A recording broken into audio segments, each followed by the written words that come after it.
Hello viewers, সবাই প্রশ্ন করেন যে কবির চোখে কেন কালো চশমা থাকে। তো আজকে আমরা এই প্রশ্ন কবিকে করব, চলেন।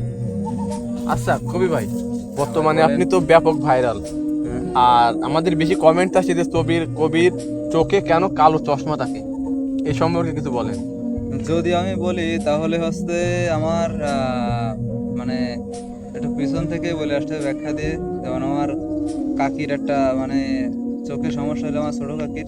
হ্যাঁ। তো চোখের সমস্যা হলে সে ডাক্তার প্রেসক্রিপশনে লিখে দিছে যে আপনার সবকিছুই লাল দেখা লাগবে, ঠিক আছে। সে এখন বাসায় এসে সব বিল্ডিং বাথরুম আশেপাশে যত যাই কিছু আছে সব কিছুতেই লাল রং করে। এখন ওই লাল রং অত করার দরকার কি? লাল রং করলে আর লাল দেখলে তার চোখটা ঠিক হয়ে যাবে।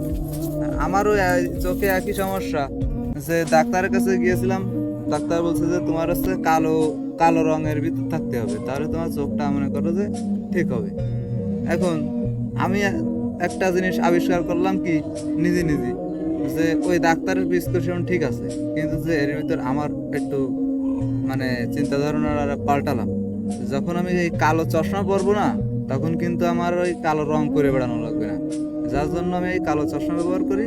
আর এই কালো চশমা পরার কারণে আমার আর ওই কালো রং করে অত টাকা খরচ করা লাগেনি, ঠিক আছে। এটাই আমার বলার ছিল, হ্যাঁ, ভিডিওটা বিনোদনের জন্য।